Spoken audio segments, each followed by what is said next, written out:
Olá! Não há como negar que o Brasil vive uma verdadeira transformação econômica nessa última década.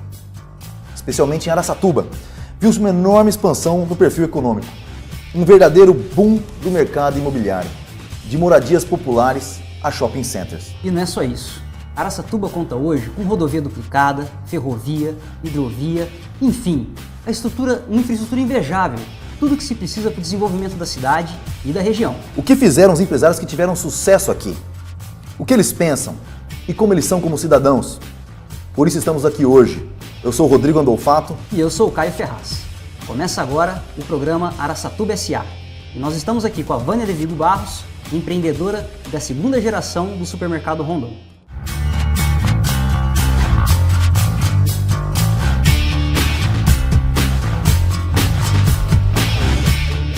Como é que tudo começou? Por que o Rondon? Bom, o Rondon esse ano vai completar 35 anos. Eu nasci depois do supermercado Rondon. Porém, desde muito cedo eu fui inserida, tanto eu como a minha irmã e os meus primos, a gente foi inserido a conhecer o negócio do tamanho que a gente podia conhecer, né? Então, nossa responsabilidade era do nosso tamanho. Então, e óbvio que eram coisas assim que você fazia nas férias, que você fazia em horários, nada que nos atrapalhassem nossa vida de estudo nem nada. Era alguma inserção mesmo, que meu pai teve muito essa visão de colocar eu e a minha irmã para aprender bastante do negócio.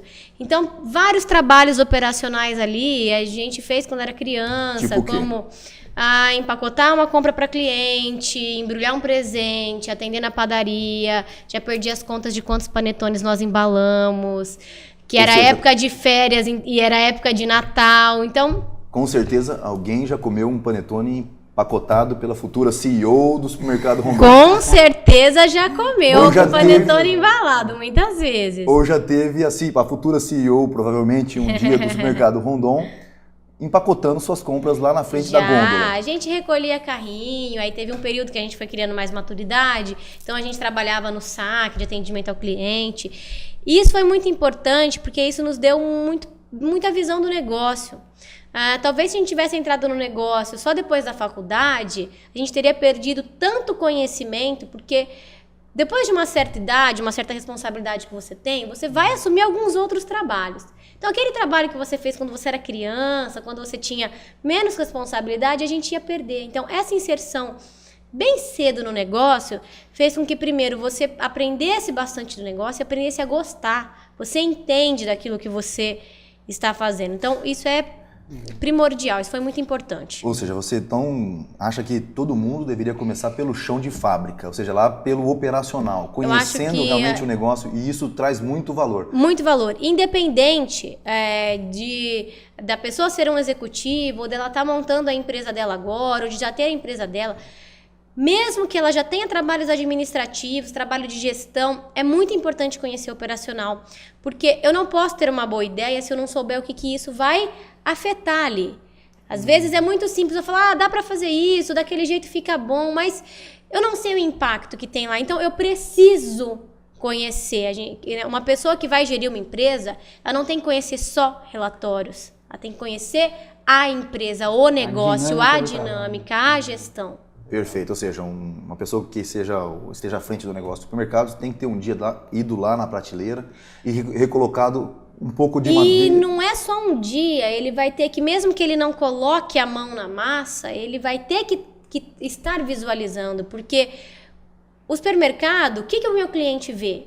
É a loja, é a operação, é o atendimento. Ele não vê o meu trabalho interno, embora isso vai refletir. Então, se eu não acompanhar, eu não ver como que tá, eu não olhar numa visão de cliente, olha, isso aqui tá bonito, isso aqui tá bem exposto, eu não vou poder contribuir com isso. O que o nosso cliente vai ver é ali. Vânia, eu acho interessante você falar sobre isso, né, Caíto? Porque muitas pessoas, ao abrirem seus negócios, só enxergam o glamour de estar sentado por trás da cadeira mais confortável da empresa, uma mesa bem bonita à sua frente, e esquece que isso é só uma consequência de responsabilidades. Com certeza. E que por trás disso tem muito suor lá no chão de fábrica. Pensando nisso, você viveu o operacional. Como é que em que momento você pensou na sua vida? Porque, com certeza, em alguns momentos você pensou, poxa, talvez não seja isso que eu queira para a minha vida. E é natural, às vezes, acontecer num projeto de negócio familiar. Em que momento você parou e falou assim, poxa, é isso que eu quero fazer? A adolescência, que eu acho que é a fase mais conturbada, Bom, que a gente pensa muito. Eu queria ser surfista na adolescência.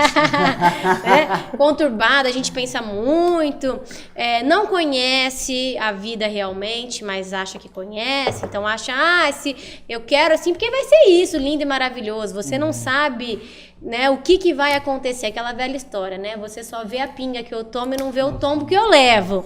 E não, na adolescência é assim. Então, nesse momento, eu achava que não. Vou trabalhar demais. Os meus pais não têm muito tempo, então eu não quero isso. E realmente parti para fazer uma outra faculdade. Sempre gostei muito da área de exatas, fui fazer física. Só um break. Meu pai devia estar assistindo isso daqui, porque não foi só eu que falei isso, que você trabalhava demais, não. Todo mundo fala. Né? E fui fazer faculdade de física. E adorava exatas, gosto muito. E a princípio eu gostava da faculdade que eu vinha fazendo, né? Demorei para me adaptar um pouco, morando fora. Teve um período que eu até gostei. Só que aí veio a greve da faculdade. Veio a greve, já tinha 18 anos, não estava estudando, então fui trabalhar integralmente. Isso durou uns 3 meses. Só que nesse trabalho integral eu assumi responsabilidades. E aí, na hora que eu voltei para a faculdade, aí eu já não ficava mais lá. Aí eu chorava todo dia, aí eu ligava, a mãe vem me buscar, e ao mesmo tempo, não vem, porque eu achava que eu não tinha outra coisa para fazer, mas eu entendo hoje que o que me fez desistir daquela faculdade era a vontade de trabalhar. Ou seja, seu estalo veio com a responsabilidade frente ao negócio. A partir Então, do as primeiras responsabilidades que eu tive realmente. Você passou a gostar daquilo isso lá. Isso é mais ou menos assim, isso é meu, assim, esse pedacinho, e eu vou tomar conta dele. E aí você começou a entender realmente, olha, faz sentido, olha como que é gostoso, você gostou percebeu do uma trabalho. contribuição que você estava prestando para o negócio. E aí veio o estalo, e aí eu voltei, fiz faculdade de administração E quem é a Vânia hoje na família do supermercado Rondon? Se a gente pudesse fazer um organograma rápido hoje, quem é a Vânia hoje nesse organograma e onde a Vânia gostaria de chegar nesse organograma? Olha, por ser um negócio familiar,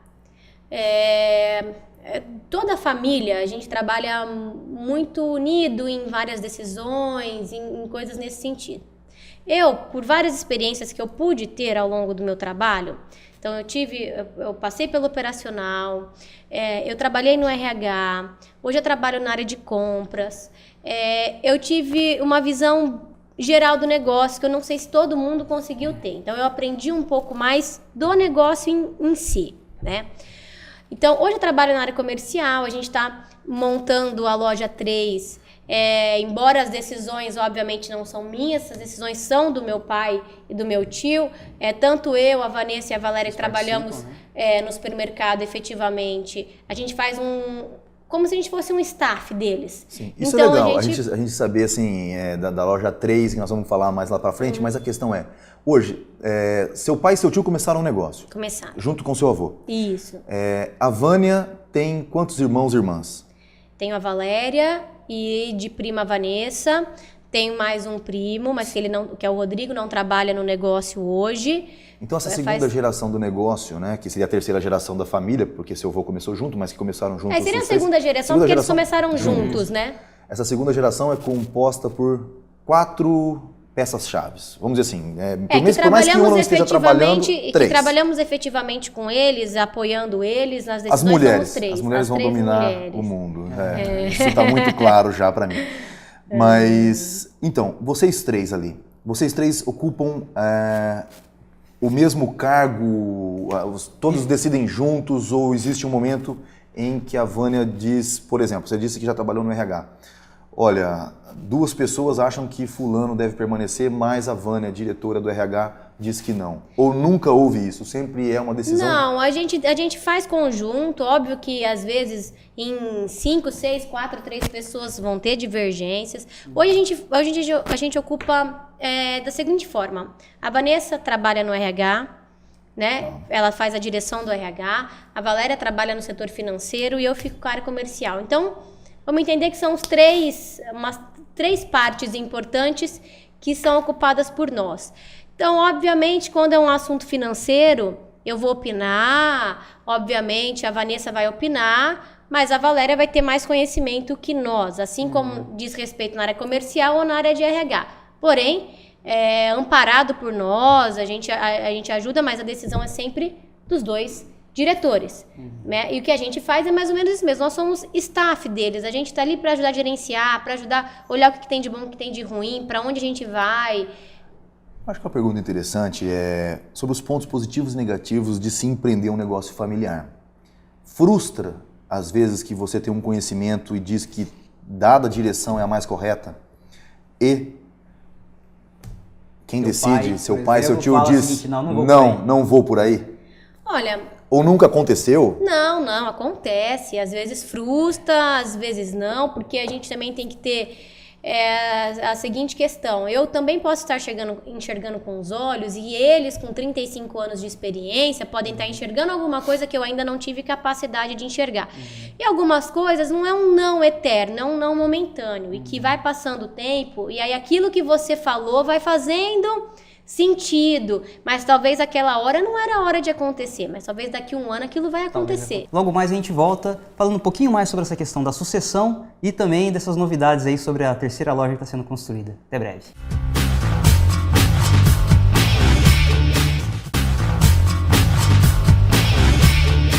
Voltando aqui então com a Vânia. Vânia, agora a gente tem que falar sobre sucessão, um tema super polêmico aí. Bastante. Muitas empresas, principalmente pequenas e médias empresas, normalmente passam de geração para geração. E essa passagem do bastão não é coisa fácil não. Explica pra gente como é que está sendo lá no Rondon, vocês estão planejando isso? Existe uma forma estruturada para fazer isso? Olha, eu entendo que a gente está sendo preparado desde sempre. Porque a partir do momento que os proprietários, eles passam responsabilidades e eles vão te treinando, e aquele dia a dia que você passa com eles, nada mais é do que gradativamente uma sucessão. Não temos um plano de sucessão, né? Temos esse conhecimento sendo formado, em algum momento essa sucessão vai acontecer. Eu espero que demore bastante, porque eles têm um conhecimento fantástico e quanto mais tempo eles passarem no negócio conjunto com a gente, vai ser maravilhoso. Mas é natural que quando aconteça a sucessão, né, seu pai e seu tio continuem num conselho administrativo. Justamente. Isso é natural. Só não vai ter aquela obrigação de trabalhar todos os dias, mas as decisões estratégicas muito provavelmente vão... E acho mesmo que se eles conseguissem ao longo do tempo gradativamente diminuindo, eles merecem, porque 35 anos de comércio e na dedicação que eles sempre tiveram, eu brinco até com o meu pai e com o meu tio, que eles já estariam na segunda aposentadoria se fosse por hora de trabalho. Né? Eles já trabalharam realmente bastante. É que a informação, o conhecimento deles é muito grande, é muito importante para a gente, mas muito essa legal. sucessão vai acontecer. Eu acho que talvez venha aí até um modelo de sucessão. Exatamente. Modelo de sucessão supermercado Rondon, uma coisa natural. Vai acontecer. Que se soma, né? Principalmente o que se soma. Exatamente. Porque tem você falou da experiência deles que contribui, quer dizer, vocês têm ideias novas, eles têm bagagem, essas coisas juntas é um bom modelo para... Porque, de uma forma ou de outra, ela vai acontecendo naturalmente. Primeiro porque antes nós éramos em uma loja. 29 anos, uma loja só. Todo mundo ali dentro, tinham várias funções que eram só nós que fazíamos. E aí? Abriu a segunda. Dobrou o trabalho. Então, algumas responsabilidades foram transferidas. Então, lá atrás, por exemplo, quem fazia contratação no supermercado Rondon era o senhor Francisco. E lá atrás, quem comprava tudo era o senhor Antônio. E hoje já não é mais assim. Então, várias funções que eram deles já foram passadas. Nossos telespectadores entendam quem é o senhor Francisco e quem é o senhor Antônio. São os dois proprietários. O senhor Francisco é meu pai e o senhor Antônio é meu tio. Quanto representa hoje o supermercado Rondon dentro do consumo local das famílias de Araçatuba?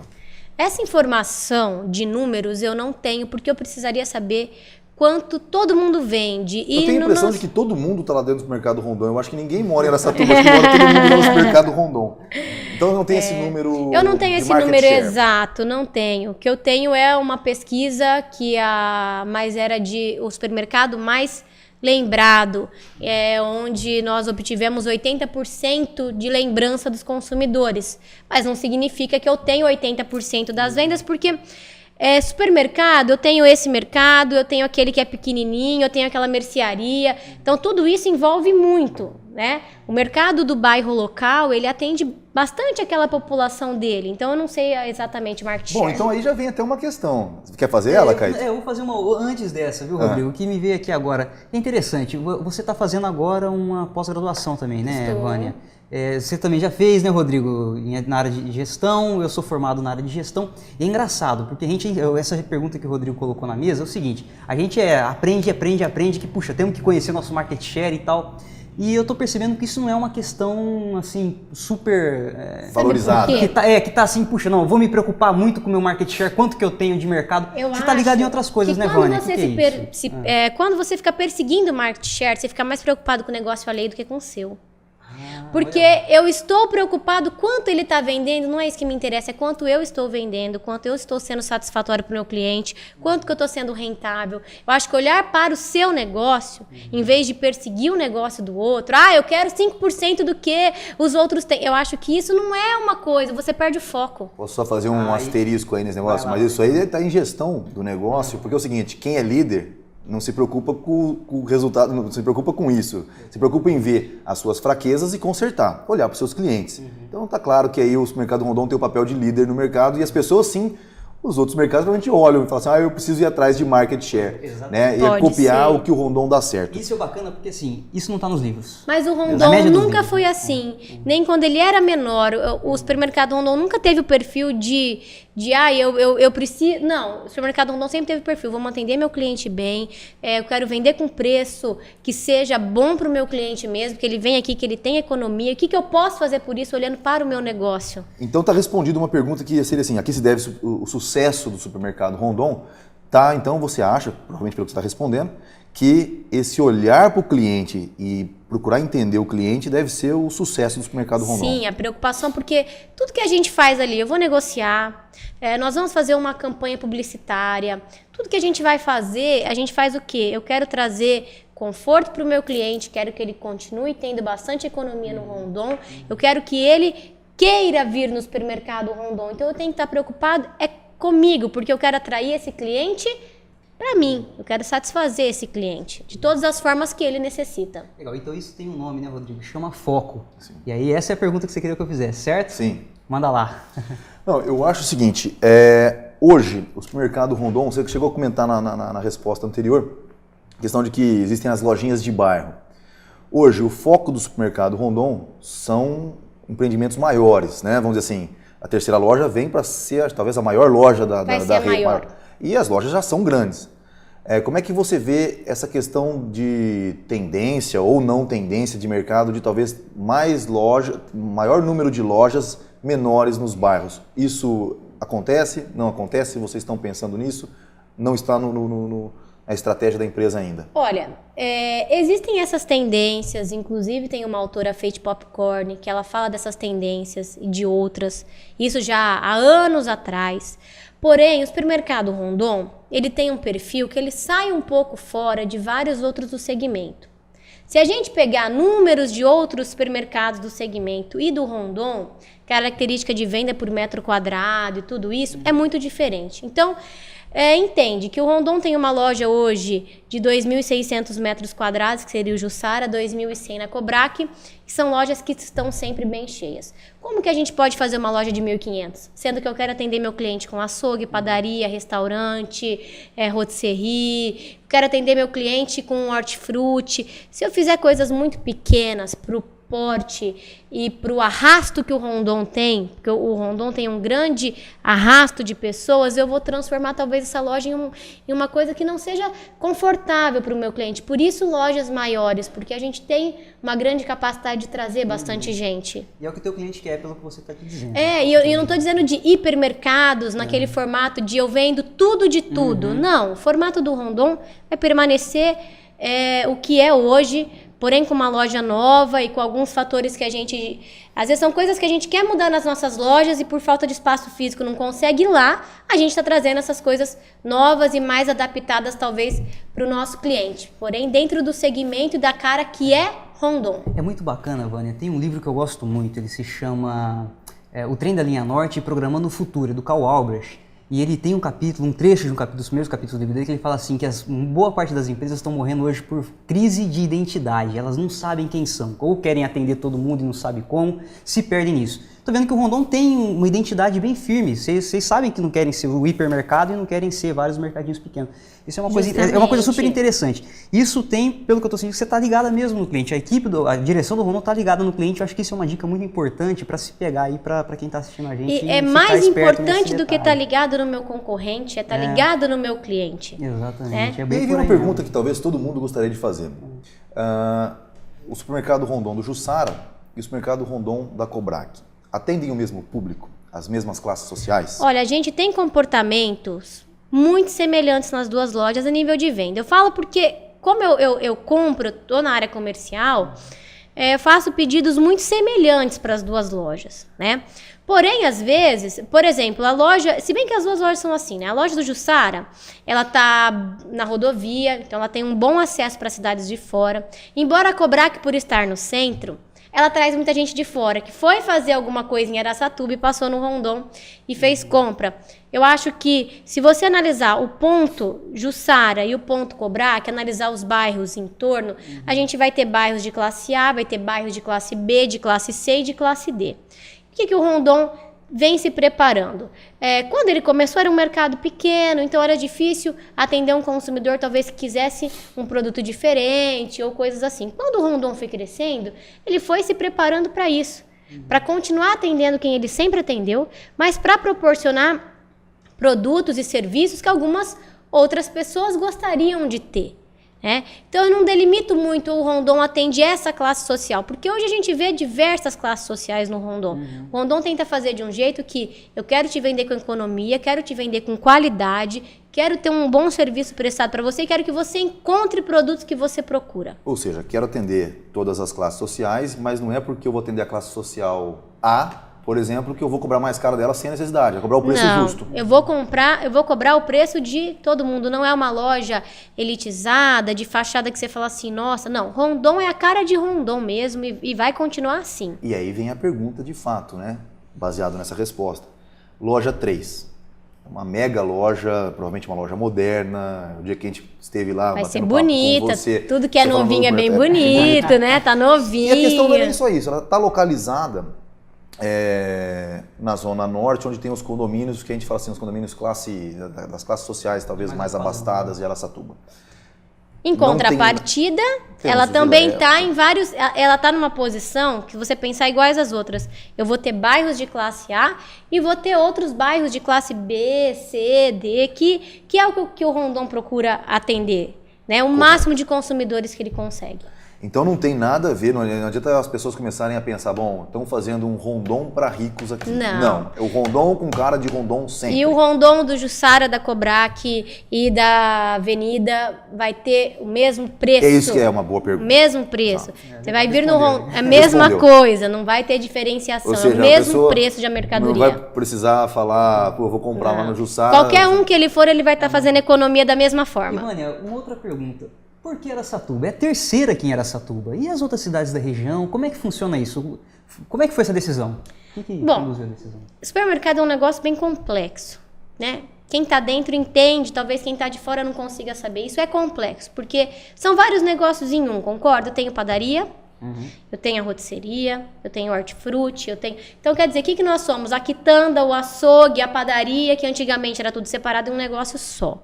Então, é um negócio grande, é um negócio que tem que ser bem meticuloso para ser bem administrado.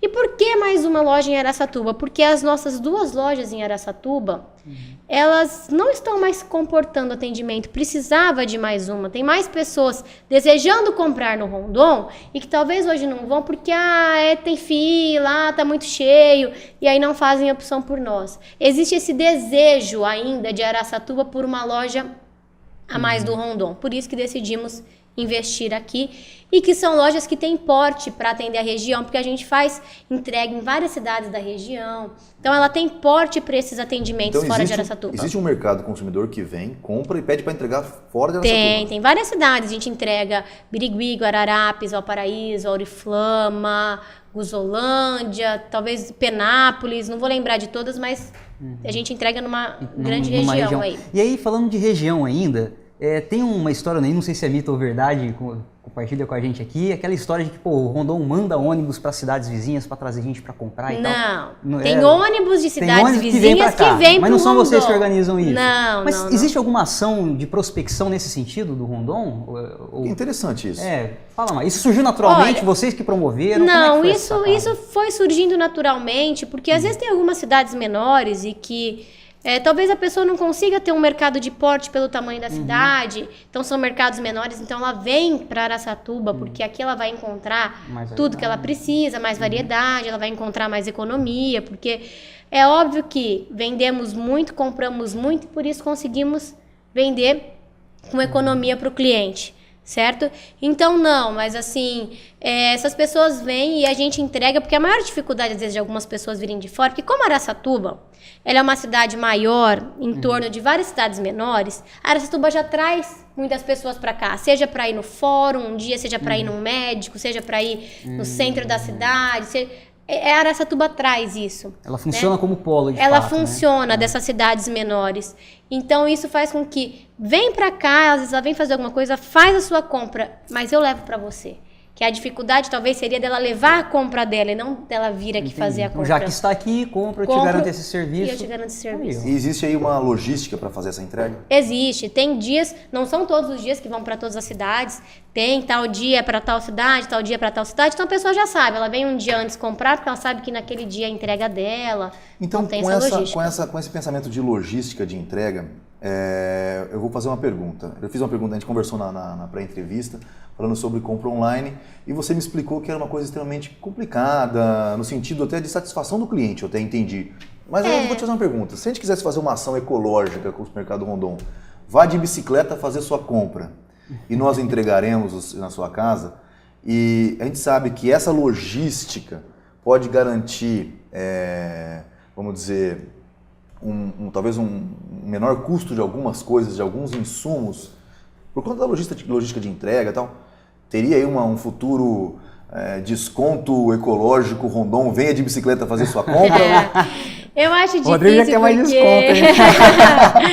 Eu acho um pouco difícil, porque a comodidade de você ir no supermercado e poder levar a sua compra é grande. Sabe por quê? As pessoas trabalham em casa, na porta de casa. Mas as pessoas trabalham, às vezes, o dia todo. E aí ela não vai ter disponibilidade. Quem vai estar na minha casa para receber minha compra amanhã? Às 6 da tarde. Entendeu? Eu tava falando, a equipe noturna. Então, não sei se isso... E a comodidade, eu tenho um carro, eu levo a minha compra. Às vezes eu tô comprando alguma coisa que eu preciso para agora, não é para amanhã. Eu vou fazer uma festinha, ou então chega aquele final de mês, a despensa tá vazia, eu quero mais comprar para encher meu armário e minha geladeira de novo. Eu acho isso mais difícil. Mas fica a dica para vocês, Quem sabe? Pra vocês três meninas e pro seu Francisco e seu Antônio dar uma pensada a respeito. Exatamente, a tecnologia no segmento de mercado. Bom, sobre isso e um pouquinho mais a gente fala daqui a pouquinho, de novo com a Vânia.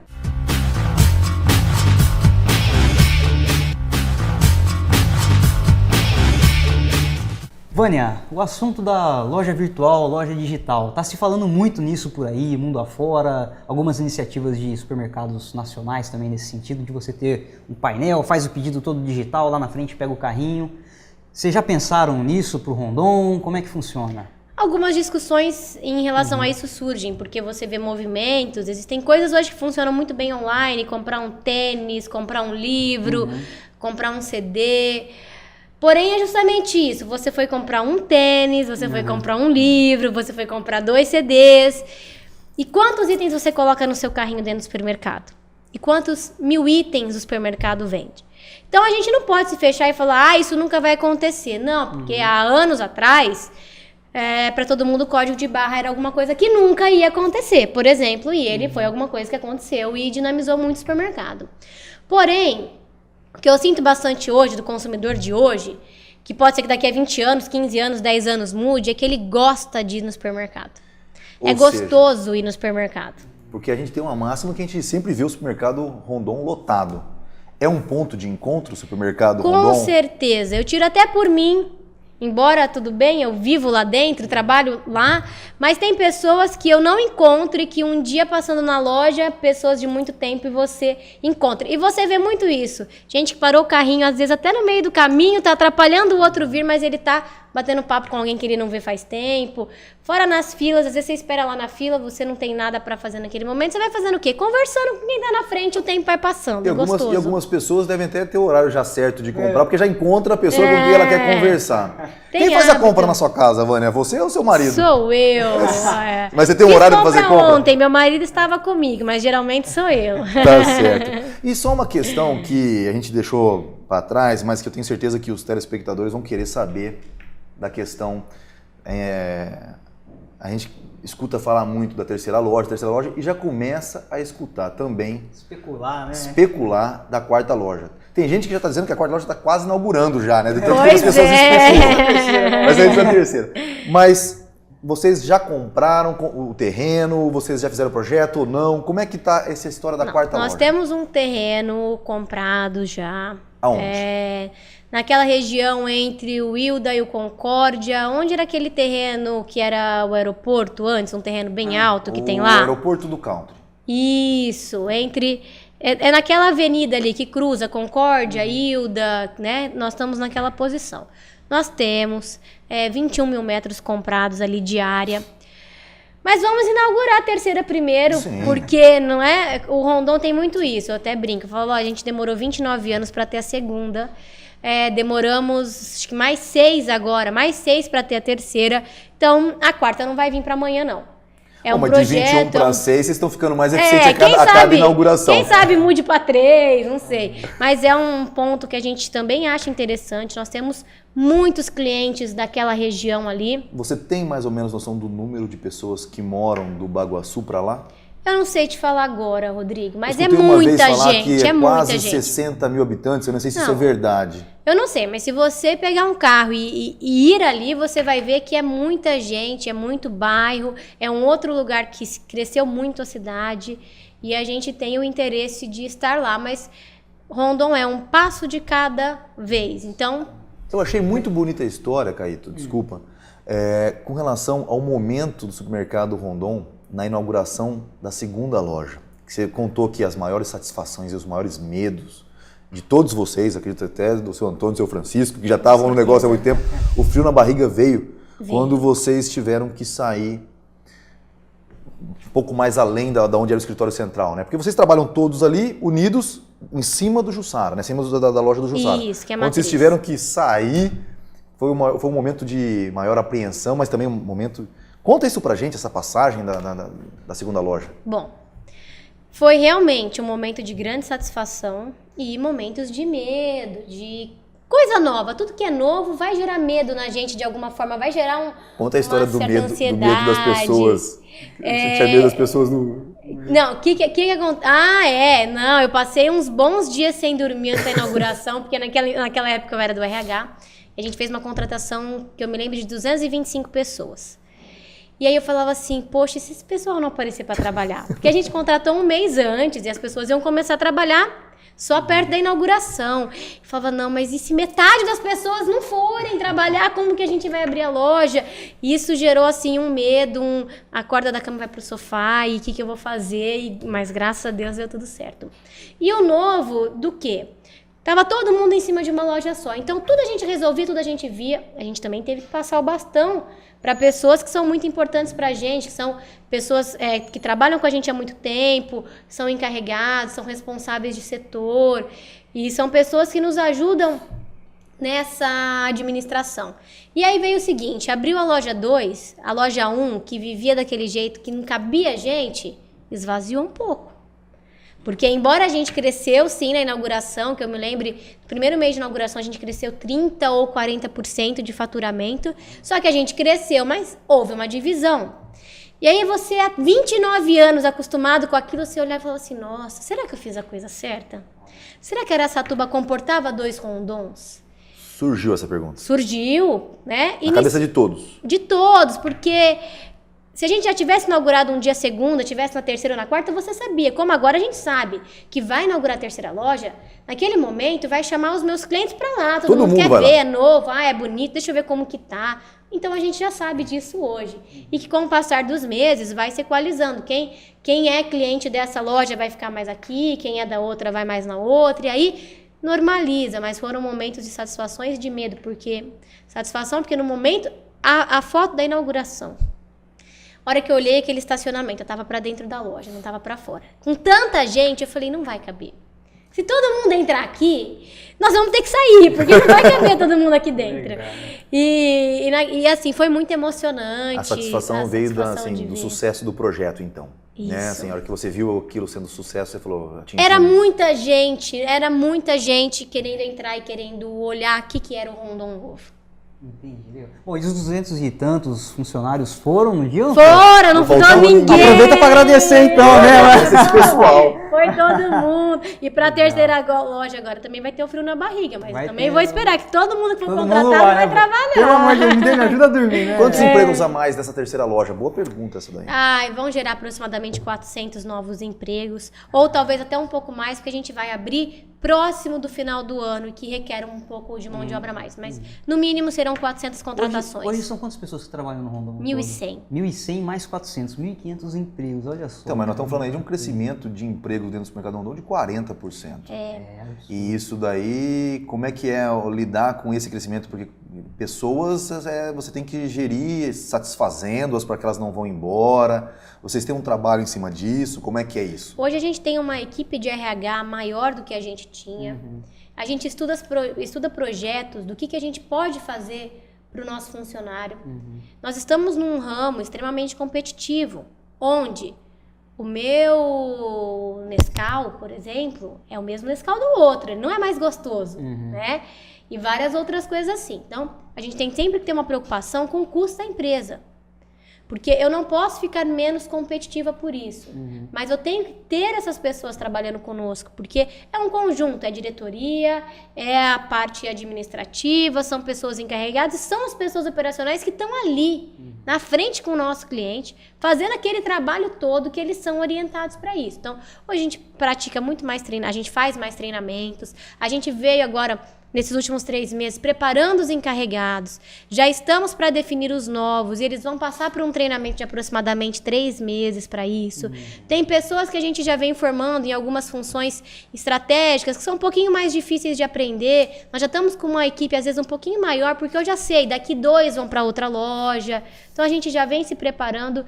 E a preocupação de reter e de manter esses funcionários é uma grande preocupação, porque o supermercado ele vai ter alguns fatores que eles são menos, talvez, satisfatórios do que outros. Ou seja, eu tenho que ter gente trabalhando até as 10 da noite. Eu preciso de pessoas no domingo, no feriado, porque o cliente quer isso. Sim.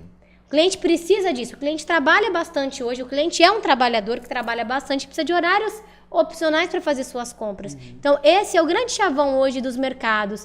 É esses horários alternativos em que, às vezes, eu não estou com a minha família e vou estar trabalhando. Do teu plantel ali, das pessoas que trabalham contigo, você já sabe mais ou menos quem que pode assumir um cargo, um trabalho de maior responsabilidade. Sim. Então, vocês preparam essas pessoas dentro de casa, é isso? Vocês identificam potenciais talentos e investem neles? Dentro de casa, todas as pessoas até hoje que têm essas funções de liderança no mercado, elas começaram no operacional. Porque a gente acredita muito nisso. Que não é só uma questão de eu conhecer. De repente, eu era, por exemplo, líder, gerente de um restaurante. Só que eu não conheço a cultura do Rondon. E a cultura do Rondon é muito dela.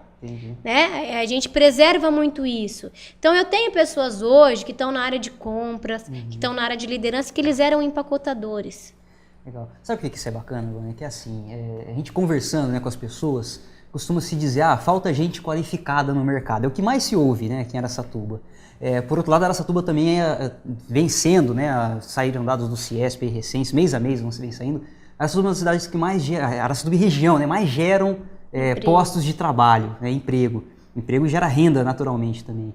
Então, assim, é curioso, não tem gente qualificada, mas a gente ainda assim contrata essas pessoas e tem muita empresa que às vezes fica no marasmo, vou contratar, não tem qualificado, vou pegar, mas fica lá e se contenta de repente com quem está lá daquele jeito. E vocês estão apostando nisso daí, nas pessoas.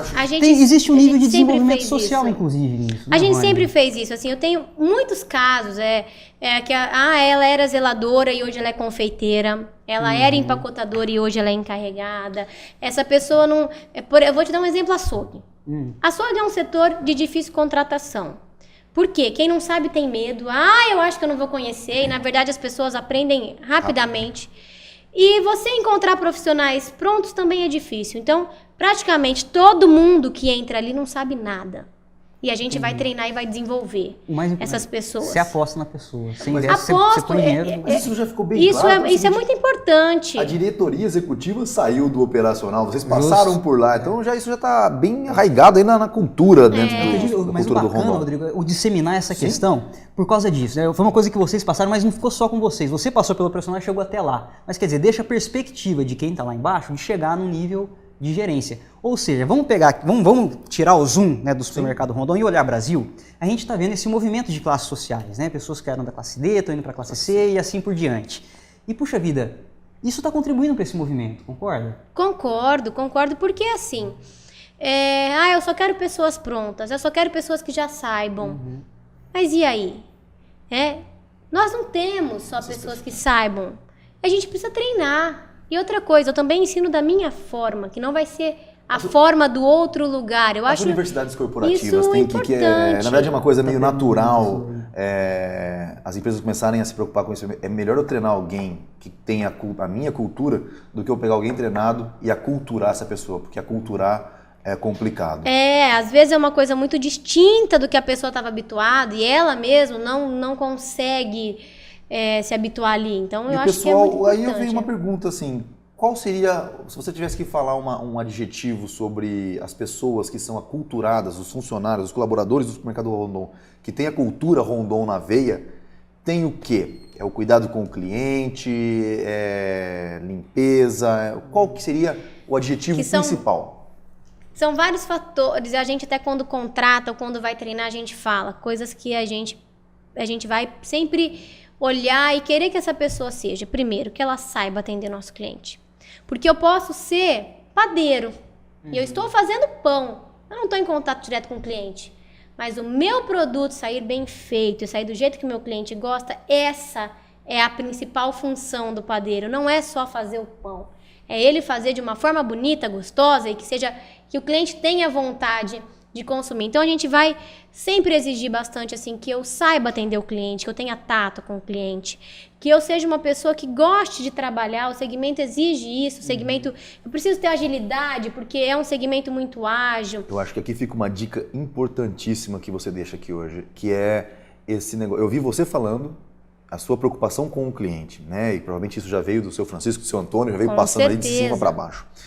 E a gente percebe então que isso consegue ter esse canal do executivo passar para o operacional, que essa cultura é a cultura mais importante. Ou seja, a pessoa que está empacotando lá no final do caixa, ele está preocupado com o cliente, porque ele viu você preocupado com o cliente. Mesmo porque preocupação e atenção ao cliente, você já vai envolver várias outras coisas. Se eu trabalho com foco nele, tem várias outras coisas que se eu tiver realmente focado com aquele intuito que não vão acontecer. Porque a minha preocupação é em satisfazer aquele cliente. Então tem várias outras coisas que já vêm, tem muita coisa que vem envolvida nessa questão de eu atender bem meu cliente. Vânia, o mais bacana é o seguinte, Rodrigo, você está falando de receita dica de sucesso, né? E conversamos muito sobre isso também, né, Rodrigo? É o feijão com arroz. Isso não é novidade. Exatamente. Concorda? Não é novidade. Atender bem o cliente é novidade? Não é novidade. Não é novidade. É jogar o Eu arroz até estava lendo recentemente, estou lendo um livro do Fernando Pessoa, A Essência do Comércio. Ele fala justamente isso. As primeiras páginas dele é justamente essa. Puxa vida, é você se colocar a serviço de alguém. Isso é o comércio em essência. Está lá para servir. Está para servir. E quantos negócios, as lideranças de negócios, às vezes não se preocupam com isso, né? Fica tão ligado no ovo que esquece da galinha. E aí não cuida de nenhum dos dois no fim das contas. É verdade. É o feijão com arroz bem feito, temperadinho, gostoso. E o varejo te dá muito disso, porque a gente toma uma decisão agora, e se o cliente não for satisfatório, vai demorar um mês. Amanhã a gente já vai estar recebendo ligação de encarregado, isso aqui não está dando certo, estou tendo problema com o cliente com isso, na reunião mensal isso vai ser mencionado, o que a gente pode fazer? E aí geralmente não agradou, mudar de estratégia, vamos pensar em eu preciso resolver isso, mas sem afetar meu cliente. Beleza? Beleza. Tá joia. Até mais, gente.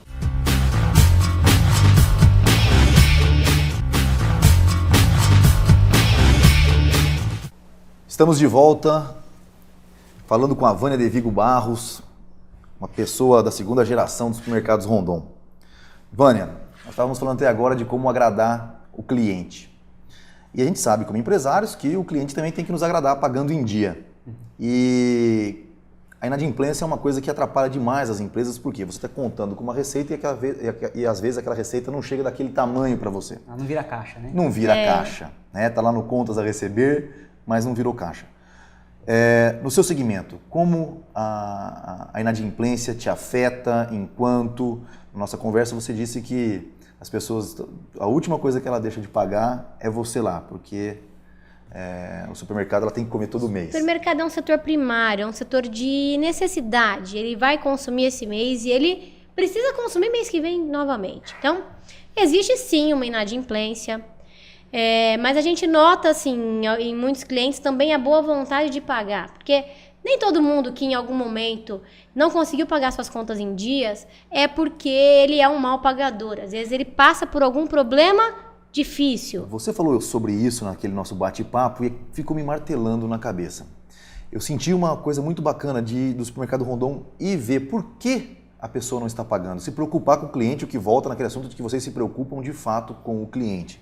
Mas como vocês fazem isso? Como você sabe se aquele pagador é aquele cara que veio para dar o, entre aspas, tombo, ou não? É aquele cara que, todo mês ele paga lá certinho e de repente aconteceu alguma coisa e ele não está pagando. Primeiro é o meu histórico de cliente. Se ele vai comprar com cheque ou se ele vai comprar com cartão de crédito, eu não tenho eu não vou ter esse histórico porque pagou em dinheiro, está pago, pagou em cartão de crédito, a financeira vai pagar, certo? Então, tem alguns clientes que compram ou com cartão próprio ou com cheque e essas pessoas você consegue ter um histórico de que forma? Olha, um cliente que, ele já comprou 12 vezes aqui, eu não tive problema nenhum e agora eu tive um problema. Esse não é um cliente mal pagador. Esse é um cliente que passou por algum problema. E o supermercado Rondon vai fazer de uma forma que eu preciso receber sim, mas se ele não pode me pagar tudo agora, a gente vai negociar alguma coisa com ele, que talvez ele vai pagar em 2 vezes, talvez ele vai pagar em 3 vezes, mas eu também tenho interesse que ele volte a ser o meu cliente. E acontece aquelas coisas de, foi aberto um crediário agora, e a primeira vez que ele comprou, e aí esse cliente não pagou e às vezes sumiu. Você não acha, você não encontra. Então, talvez ele já veio querendo, né, com má intenção.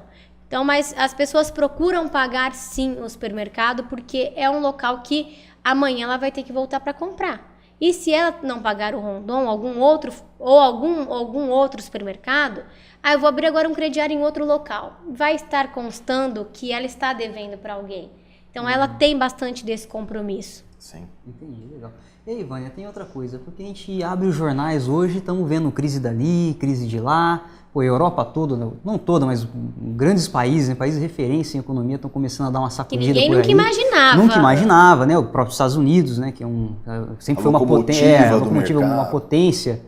E mesmo a China já está apresentando alguns números, não de déficit, mas assim, de crescimentos menores do que se esperava. Assim como o Brasil, né, nesses últimos meses, achou que ia crescer tanto e não cresceu. Já voltou, estava prevendo 4, já começou a baixar. 2, agora tá 1,95. Então assim, tá uma salada essas informações todas, quer dizer, a Bolsa de Valores, o mercado de capitais, chegou a 70 mil pontos, hoje tá perto de 50, 55, tá mais ou menos. Teve uma queda geral.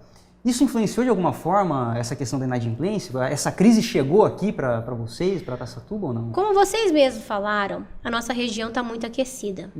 E o interior de São Paulo, não só a nossa região, eu tenho dados que às vezes tem algumas empresas que eu mesma atendo, alguns fornecedores, que o interior de São Paulo vende mais do que um estado X. Estado inteiro, interior de São Paulo. Então, esse é um poder econômico também do interior de São Paulo e da nossa região.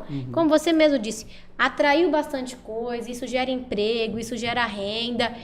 E as pessoas ganhando mais vão gastar mais, não só no supermercado, em várias outras coisas, mas quando eu tenho uma condição melhor, eu também procuro produtos melhores no supermercado. Porque tem o básico, que eu vou lá fazer minha compra, e são aquelas coisas necessárias. E tem as outras coisas que quando eu posso comprar, ou porque facilita o meu dia a dia, ou porque é mais gostoso, eu vou comprar mais. Então, talvez esse seja um histórico que esteja acontecendo em vários locais, mas no nosso histórico, quanto eu vendia, quanto eu estou vendendo, quanto eu posso vender, isso pra gente é bem otimista. Legal. Não é uma coisa então, que... nesse momento, vocês estão otimistas com o mercado. Estamos otimistas. E nesse último bloco, a gente quer falar bastante sobre o mercado, né, dos segmentos de supermercado.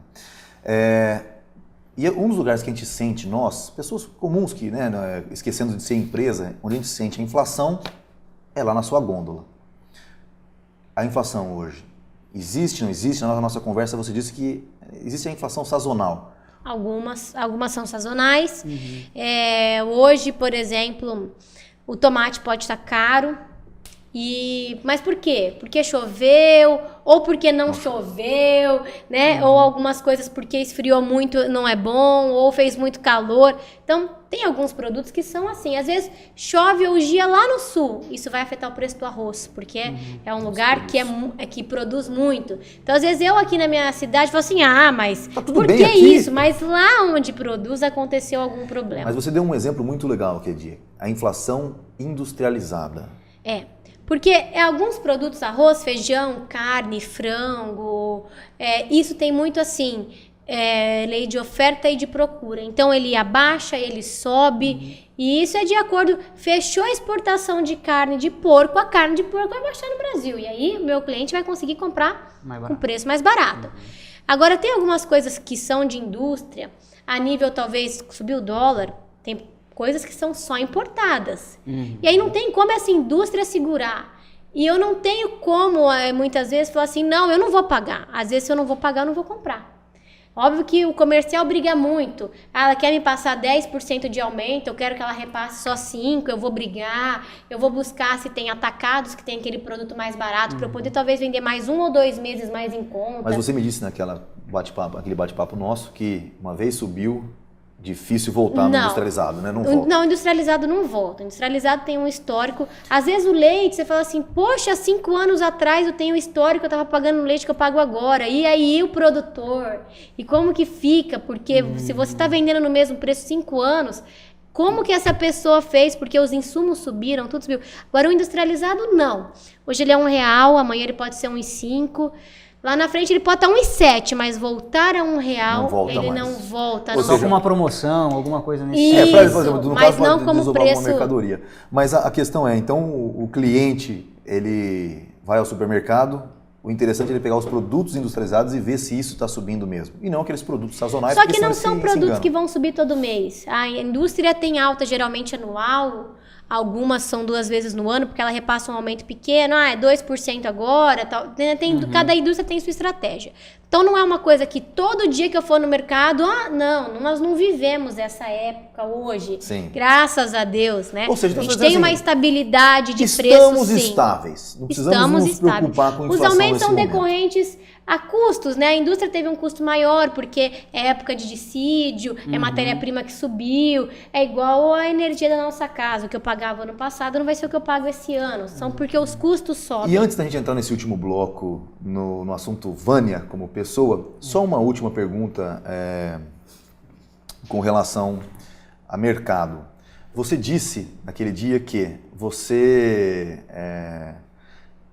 não se influencia, o mercado não se influencia tanto sobre as regras macroeconômicas, tanto que você nem lê a Exame, você lê mais as revistas locais. Sim. Ou seja, vocês são os últimos a sentirem os problemas macroeconômicos. Isso é verdade? É verdade, porque eu posso deixar de comprar um supérfluo, mas eu vou ter que ir no supermercado.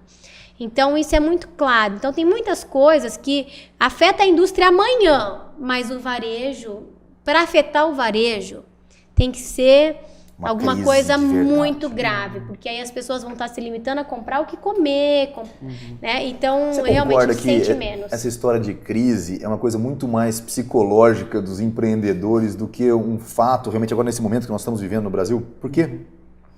O que a gente percebe é uma animação geral, né? e a vontade de empreender. Você acha que isso, por exemplo, esse desânimo, hein, Caíto, é mais uma questão psicológica? Porque eu tô vendo que você está super animada com a nossa região. Apostando, e apostando. Estão crescendo aí. Um pouco, sim. Eu acho que falar que é psicológico isso, que é uma coisa que as pessoas colocam em mente, depende do segmento que ela tá, depende de como tá acontecendo aquela empresa dela. Porque se estão falando em crise, mas a minha empresa tá indo bem, quer dizer, eu vou ficar assim, mas da onde é isso, entendeu? Né? Por que isso? Então, embora o Brasil nesses últimos meses tenha crescido menos e tem projeção de crescer menos, vamos entender que ele está com muita gente trabalhando. A gente sabe hoje que existe alguma falta de mão de obra, não só especializada. Às vezes você tem dificuldade, precisava preencher meu quadro e sempre fica faltando alguém, porque tem bastante gente empregada. Há uns 5 anos atrás tinha muito mais pessoas desempregadas, né? Então eu acho que depende muito do segmento, depende do seu negócio, mas num geral para o Brasil, as coisas estão indo bem. A nível de economia, as pessoas estão conseguindo vender, estão conseguindo... E o mais interessante é o seguinte, que quem promove, quem faz o crescimento do país ou não, somos nós empreendedores. Sim. Muito bem. São as nossas apostas Se aqui. todo mundo entrar em depressão e falar assim, crise, vai entrar em crise porque mesmo. Aí entra naquela roda, vai ter crise, então não vou investir. Não invisto, não ganho... Aí vai ter crise. Aí você gera crise, aí a visão de escassez... Então fica a dica para você que está assistindo, hein? Vamos ser otimista, porque senão a corda arrebenta pro nosso lado mesmo. Tem que fazer o seu, né, Rodrigo? Exato. Não adianta reclamar do mundo. Não estou dizendo ser um otimista sem desenfreado, não, mas ser um otimista sério. Sério, faça a lição de casa. Né? Exatamente. Rodrigo, você falou que era ser a última, eu não vou aguentar, vou ter que mandar mais uma de negócio aqui. Então vai, essa manda é lá. quente, essa é polêmica. Então manda. Sacolinha, vamos. Verdade. Como é que é esse Sacolinha. negócio da sacolinha?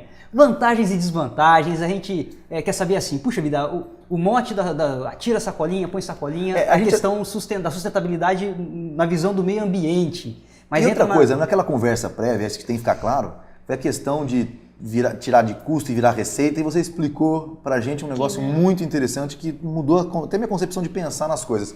Conta pra nós a história da sacolinha. É ecológico, é econômico, são os dois, manda lá. Na verdade, econômico para o supermercado não é. Ela não veio para reduzir custos. Em que sentido? Essa ação de não dar sacolinha. né? Ela não veio para reduzir custos. Eu acredito que ela era, assim, bastante ecológica. Talvez Mas não explica conseguiu... por quê? O que acontecia? Talvez não conseguiu comprovar, mas ela era. Em que sentido? Hoje, todas as mercadorias que vêm em caixas de papelão. E a gente prensa e vende esse papelão. Isso é até um gerador de emprego. Tem pessoas para prensar e que reciclam e etc. Eu tinha uma receita, o supermercado tinha uma receita. E não só o Rondon, todos tinham essa receita. A partir do momento que eu passei a não dar sacola, eu tive que dar as minhas caixas. Porque eu tinha que proporcionar para o meu cliente uma forma alternativa. Então, eu perdi a receita das caixas de papelão e não tinha mais a despesa da sacolinha. Uma coisa com a outra, falar que tinha vantagem econômica, a diferença era muito pequena. Responda, você preferiria vender papelão e dar sacolinha ou não? Economicamente, dá quase na mesma. Dá na mesma. De praticidade para o cliente, ele ter a sacolinha, até mais prático para nós. Ou seja, economicamente então seria mais vantajoso voltar a oferecer sacolinha. Assim, economicamente agora, não, mas economicamente não. Facilitando uma questão de facilidade é fácil. Eu tenho a sacolinha ali. Agora fica a pergunta, até onde o que é fácil é o melhor a se fazer? Perfeito. Porque o tanto de sacolinhas que eram distribuídas realmente, o pessoal ficava falando, vai aumentar a venda do saco de lixo. Mas jamais, porque se as pessoas passassem a comprar saco de lixo, igual usavam sacolinha, mas não tinha saco de lixo que ia dar nem para metade, nem para a primeira semana. Então, o aumento da venda do saco de lixo foi pequeno. E o tanto de sacolinha que se dava, então você percebe o que? Realmente, existia um desperdício, essas sacolinhas tinham algum destino que não era o correto. E por ser de graça, você colocava metade da sacolinha, já usava só metade. Você não tinha compromisso. E se rasgou, eu jogo fora, e qualquer coisinha era uma sacolinha, você amarra e joga no lixo. Exatamente. E fica aquela coisa, né? É muito mais a consciência do que a lei. Então, se formos mais educados e usarmos com consciência, de repente, a sacolinha que seja, de repente a gente tem um resultado melhor no todo, né, no sustentável como um todo, visando as três questões, né, a social, porque continua a geração de emprego para quem recicla o papelão, a caixa de papelão, etc. O ambiental, porque essa caixa de papelão que às vezes ia para a casa do consumidor e que de repente ele não colocava para reciclar, ela deixava de ser reciclada e reaproveitada. E obviamente o econômico também. Ou seja, ecologicamente falando, Vânia, o ideal seria a gente utilizar sacolas retornáveis, não usar a caixa de papelão, quer dizer, o supermercado continuar reciclando o papelão, quer dizer, não dar a caixa de papelão para o cliente, as pessoas utilizarem aquelas sacolas, né, que são retornáveis, ou aquelas caixas de plástico. De plástico.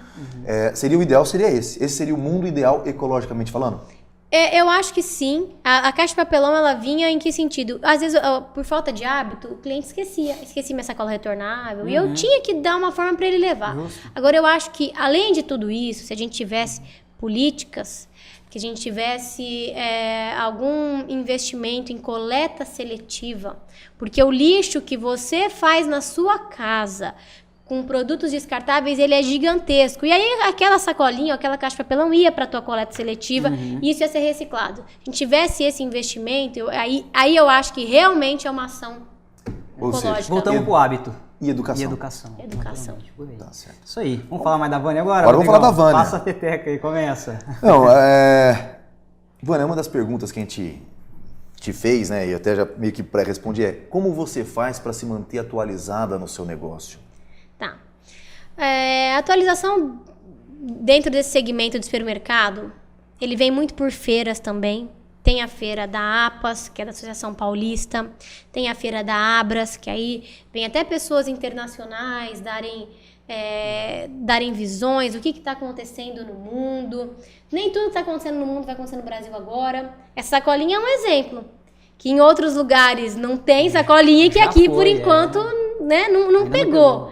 Pode ser que venha a pegar. Então, a gente também tem revistas, Super Varejo, Supermercado Moderno, que traz o quê? O que estão fazendo? Uma loja nova inaugurou, o que ela tem de bom? Que te dá ideias de como prevenir perdas, como maximizar seus resultados. E isso é porque é bem do setor. E o que a gente encontra muito, se eu pegar uma revista Exame, se eu pegar uma revista Veja, inclusive na pós-graduação você encontra muito professor que sabe de indústria, muito professor que sabe e poucas pessoas entendem do comércio porque ele é muito o meu comércio vai ser diferente daquele outro comércio, ele é bem particular. Então, as variáveis são gigantescas. Tem que buscar e tentar adaptar para você. Achei uma coisa muito legal sobre a Vânia, me ensinou, você foi muito sincera, né, ao dizer assim, olha, eu não leio tal, só de vez em quando para passar o tempo. O que eu leio você foca a sua busca de conhecimento no seu negócio. Em cima do negócio. Fantástico. E Vânia, o que você faz nas horas vagas? O que eu faço nas horas vagas? São poucas, né? Faz compra no Rondon. Eu faço compra no Fora as compras no Rondon, né? Eu faço exercício físico. Eu não sou uma amante do exercício, mas eu vou amar mais o exercício físico ainda. Tem que amar. Algum hobby? Eu gosto bastante de ficar na minha casa. Eu acho gostoso ficar na minha casa. Mas hobby, alguma coisa que eu falo assim, se eu não fizer isso, não é minha semana, não. Eu não tenho muita... Não sei, não tem muita coisa assim, eu preciso fazer isso. Não, mas agora, eu gosto de estar com a minha família, eu gosto bastante disso. As pessoas linkam quantidade de trabalho com sucesso. Então, que horas você acorda, que horas você vai dormir todos os dias? Bom, eu acordo umas 6h30 da manhã. Eu vou dormir umas 11 horas da noite, mas não estou trabalhando das 6h30 às 11. Geralmente eu chego no trabalho... Eu duvido, viu? Porque a gente pode sair do local de trabalho, mas a fica cabeça pensando, não para. Né? Geralmente eu começo a trabalhar um pouco antes das 8, umas 7 horas mais ou menos eu estou encerrando o meu dia de trabalho. Obviamente que tem muita coisa. Se você quisesse ficar lá mais tempo, você tinha mais coisa. Mas além disso... O varejo tem isso, eu não vou estar no mercado só de segunda a sexta, eu vou estar lá no sábado, eu vou estar lá em alguns domingos, eu vou estar lá em alguns feriados. Isso demanda porque não é de segunda a sexta, só que eu vou enxergar muitas vezes o que que você quer, o que você precisa. Tem outra coisa, o mercado funciona das 8 da manhã às 10 da noite, tem trabalhos que você só pode fazer a nível de loja ou é de madrugada ou é no domingo à tarde. Então tem muita gente envolvida que faz isso pós-horário. Pegar uma mania no programa, respondendo para aquela câmera lá, vale a pena?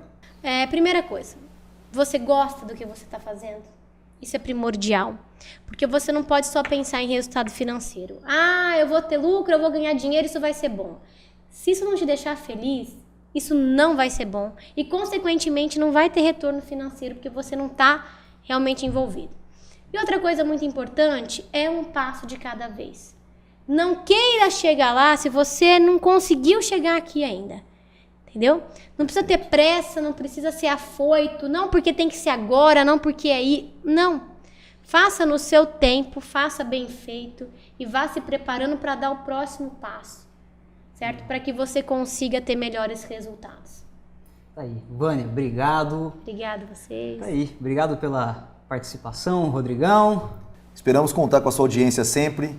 Um abraço e até lá. É isso aí. Se você quiser mandar perguntas para a gente preparar aqui o papo com o Bruno Toledo, pode mandar as questões para o nosso Twitter, que é @NJE_Alta_Noroeste, ou então facebook.com/NJE Alta_Noroeste. A gente recebe, faz uma triagem e aí preparamos uma conversa em alto nível, como foi essa aqui com a Vânia, da próxima vez com o Bruno Toledo. Valeu, até breve.